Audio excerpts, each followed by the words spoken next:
It's Halloween, the holiday where little kids dress up as fancy characters and adults spend their hard-earned money to hand out candy to little shits.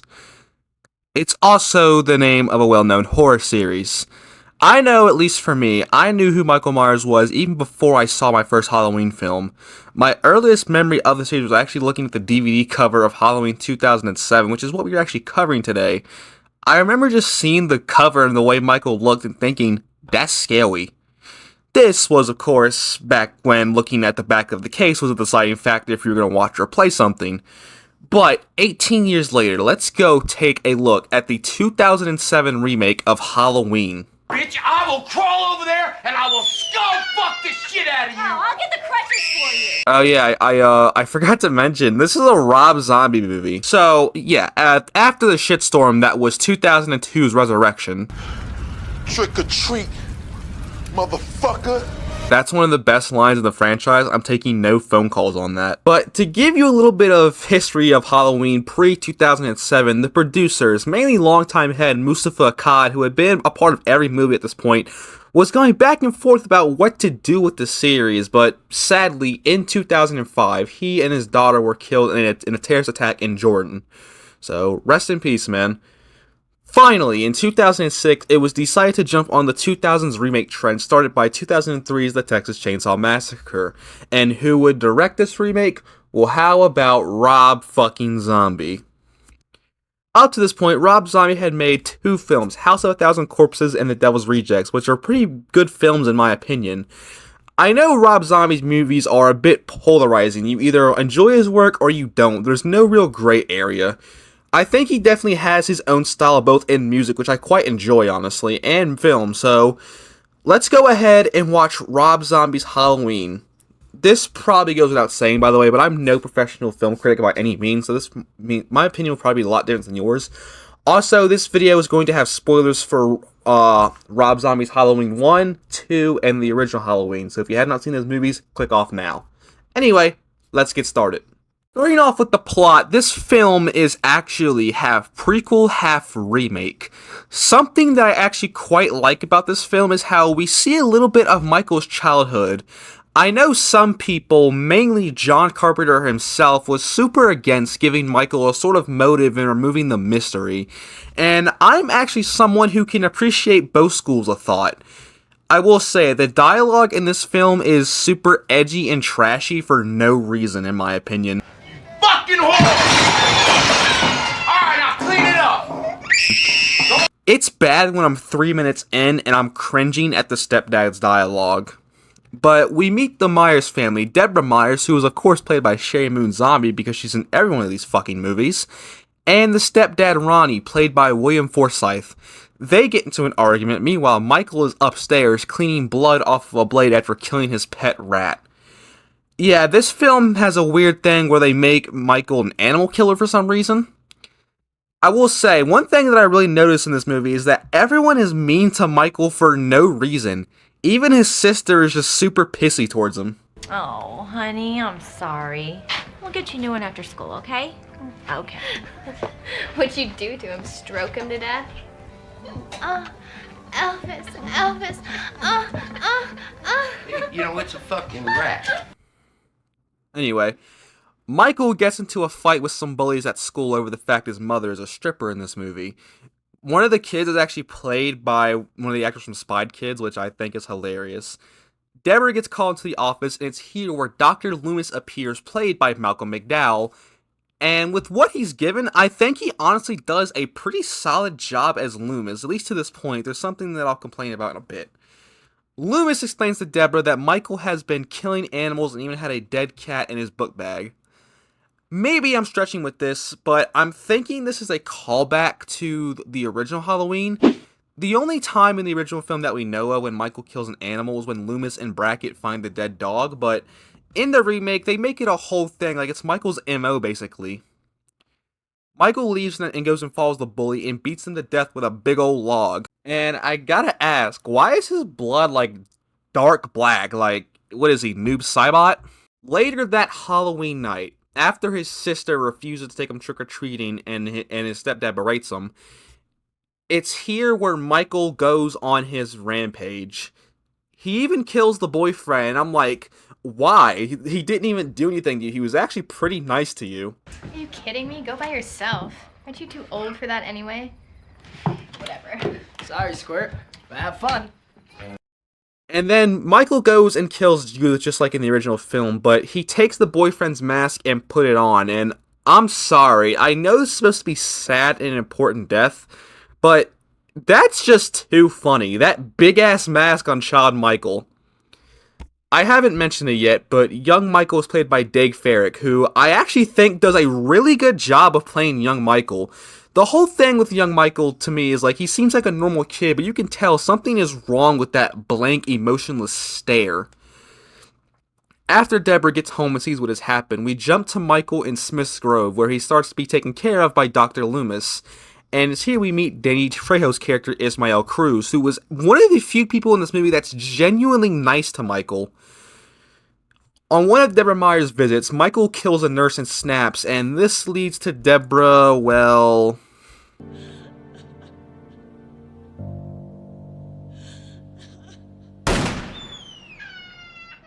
15 years later, and holy shit, how much did he fucking grow in there? He's 18 foot 6 foot 12. Adult Michael is played by Tyler Mane, who was Sabretooth in the X-Men film, and wrestling fans might remember him as Big Sky in WCW. And today is a special day because it is the last day that Loomis is taking care of Michael. And I gotta be honest, it's here that sort of lost me with the Loomis thing. After this, it immediately cuts to Loomis selling his book tour off Michael's likeness. And I gotta be honest, I don't really like this. It just makes Loomis seem like he doesn't give a single shit about his profession. And, spoilers, but he's way worse than Rob Zombie's Halloween 2. But fuck that movie in general, we're focused on the first one right now. Meanwhile, back at Smith's Grove, while Michael is being transferred, he breaks loose and kills all of the guards. Ismael discovers the carnage and Michael kills him, and this is easily the saddest death in the entire movie. The only two people that were nice to Michael are dead. I was good to you, Mikey. Michael stops at a truck stop to get his jumpsuit, and it's here where we meet Big Joe Grizzly, played by Ken Foree. And the few lines that he has are actually pretty funny, if I'm being completely honest. Let me introduce myself. I'm Joe Grizzly, bitch. He's actually one of the only characters in the film that actually challenges Michael. He and Michael get into a fight, and I'm pretty sure they use a real bathroom stall wall in this scene. Think about that. They destroyed a shoot bathroom stall. And finally, after about 50-ish minutes, the remake portion of the movie starts. We meet Laurie Strode, played by Scout Taylor Compton, and her foster parents, and immediately you can tell, Laurie is way more raunchy than Jamie Lee Curtis in the 1978 original. What, Mom? Mr. Nichols touched me the wrong way. Oh, Mommy! Laurie! And that is the only time in this video I will compare the two, because I'm gonna be honest, I think Scout Compton does a fantastic job as Laurie Strode. But it's here where the movie starts to completely remake shots from the original movie. This is not a bad thing necessarily, in my opinion, and I'm all for callbacks, but they completely remake the watching Laurie through the window scene, stalking her friends. Speaking of her friends, they don't really give much time to be developed before they are killed. Like, we meet Linda, and as soon as we meet her, she's killed in the next scene. They even remake Bob's death from the original movie. Originally, he was just killed in the van when eating the beer, but you can see that in the deleted scenes off the DVD, which I'm using to capture this. Linda, just like in the original film, is choked to death, and that's really it for Linda. There's nothing to her character, honestly. We also have Annie Brackett, who was played by Danielle Harris, fuck yes, returning from Halloween 4 and 5. I can imagine for people seeing this back in 2007, some people might have found this a bit odd, but honestly, Danielle Harris is one of my favorite horror actresses, so I'm all for it. And Sheriff Brackett, who was played by Brad Dourif, aka the voice of Chucky. Man, this cast is stacked, I'm gonna be honest. But backtracking a little bit, Michael gets to the Myers house and retrieves his old knife and mask, and I'm gonna be honest, this is my favorite mask in the entire series. Hell, this might be my favorite Michael.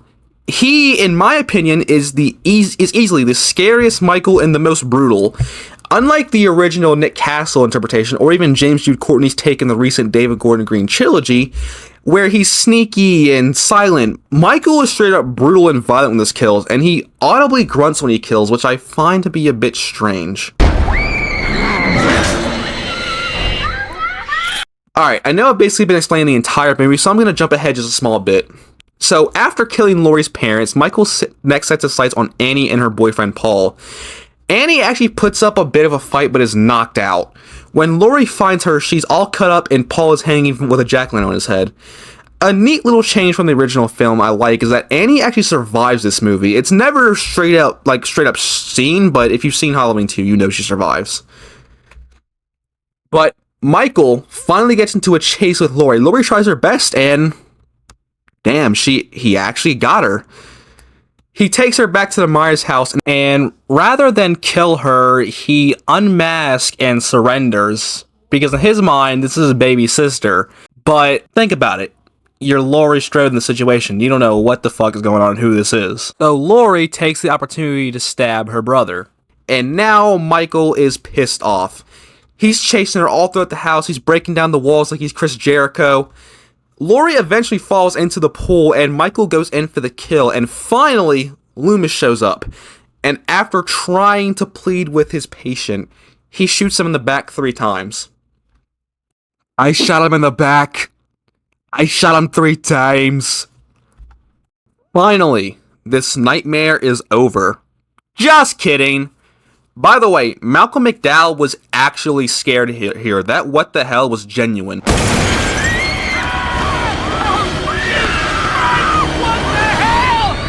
He once again tries pleading with his patient, and that doesn't work, and Michael gouges out his eyes or tries crushing his skull. I can't really tell, but spoilers for Halloween 2, he lives.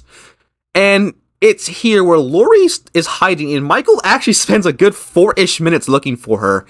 Eventually, he just starts stabbing the ceiling over and over again until Laurie falls through it. Now bloody, but clutching the doctor's gun, Michael does his best Rhino impression and just gores her through the window and off the balcony. But Laurie comes to first, still clutching the doctor's gun. And after a couple tries, she shoots Michael in the head. And that's it. That's how the movie ends. In the original ending that they were going to use, Loomis actually pleaded with Michael and actually convinced him to let Laurie go, and then he gets gunned down by police. And I'm going to be honest, I actually kind of prefer this ending. It makes Loomis seem a bit more caring of his patient and what he does. I overall quite enjoy this film, but I have my complaints. The dialogue, as I said, is overly edgy for no reason. I didn't hate any of the characters aside from Ronnie and Dr. Loomis, which, I mean, if I hated Ronnie, that just shows how good of a job William Forsythe did. But the way they did Loomis in this movie, with the whole book tour thing, I really don't like that change. That's not something I'm not a fan of. But I really am a fan of how Michael was portrayed here by Tyler Mane. I'm sure everybody at some point thinks this, but I want to know what this Michael is thinking. What's going through the mind of this version of the Shape? And like I said, this might be my favorite iteration of the character. But in terms of positives, I honestly think this movie did a good job of remaking Halloween. It doesn't beat the original, and I'd even argue the film that came after this, Halloween 2018, are better movies. But 2007, in my opinion, is not a straight-up bad movie. It really does depend on if you like Rob Zombie or not. But that was my review of Rob Zombie's Halloween. I'm not sure if movies are going to be something I'm going to do more of. This might just be an October thing, but let me know how I did on my first movie review. And remember, guys, it's Halloween. Everybody's entitled to one good scare.